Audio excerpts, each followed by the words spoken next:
Student learner YouTube চ্যানেলে তোমাদের সকলকে স্বাগত জানাই। আজ আমাদের আলোচ্য বিষয় দ্বিতীয় শ্রেণীর সমস্যা সমাধানের সক্ষমতা এই বিষয়টির সেকেন্ড সামারেটিভ এক্সাম অর্থাৎ দ্বিতীয় পর্যায়ক্রমিক মূল্যায়নের একটা উত্তর সহ নমুনা প্রশ্নপত্র নিয়ে। ফুল মার্কস তোমাদের থাকবে 10, সময় থাকবে 20 মিনিট। সরাসরি স্ক্রিনে তোমরা উত্তর সহ নমুনা প্রশ্নপত্রটা দেখতে পাচ্ছ। 1. নিচের প্রশ্নগুলির সঠিক উত্তর দাও। হাফগণিত 4 = 2। ক. শীত শেষ হলে অতীত পাখিরা কি করে? উত্তর: শীত শেষ হলে অতীত পাখিরা নিজেদের দেশে ফিরে যায়। খ. পরোপকার কবিতাটির কবির নাম লেখো। উত্তর: পরোপকার কবিতাটি লিখেছেন রজনীকান্ত সেন। গ. কোন গির্জের কাছে আপিস? উত্তর: আরমানি গির্জের কাছে আপিস। ঘ. বুদ্ধির পরীক্ষা গল্পে বড় ছেলে কি এনেছিল? উত্তর: বুদ্ধির পরীক্ষা গল্পে বড় ছেলে খড় এনেছিল।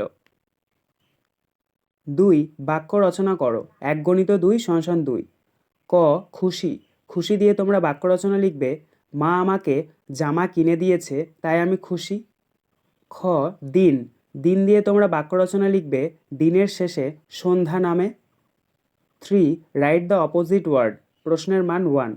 অর্থাৎ এখানে তোমাদেরকে একটা শব্দ দিয়ে দেওয়া হয়েছে, সেটার বিপরীতার্থক শব্দ লিখতে হবে। দেখো রয়েছে এ গুড। গুড অর্থাৎ ভালো, তো এটার অপোজিট ওয়ার্ড হচ্ছে ব্যাড অর্থাৎ মন্দ। B. Write 2 sentence about birds. প্রশ্নের মান 1।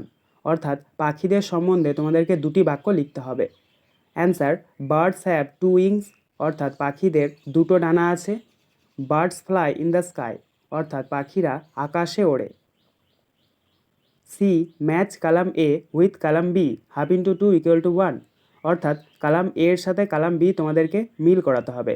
দেখো প্রথম রয়েছে কালাম এ এর এ ক্যামেল। ক্যামেল মানে হচ্ছে উট, এটার সাথে মিলবে কালাম বি এর হাম্প অর্থাৎ কুঁজ এর সাথে। বি. লায়ন অর্থাৎ সিংহ, এটার সাথে মিলবে কালাম বি এর মেন অর্থাৎ কেশর এর সাথে। 4. নিচের প্রশ্নগুলির উত্তর দাও। হাফগণিত 2 = 1।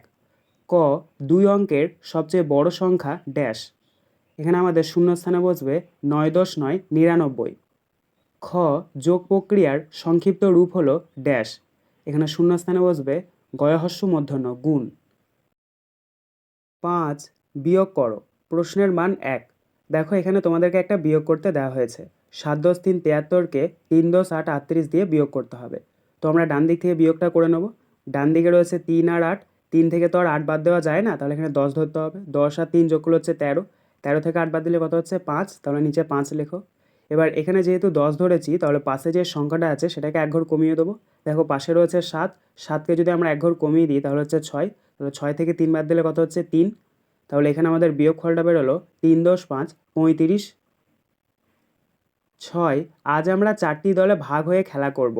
আমরা মোট 20 জন বন্ধু মাঠে খেলতে এসেছি। প্রতি দলে কতজন থাকবো হিসাব করো।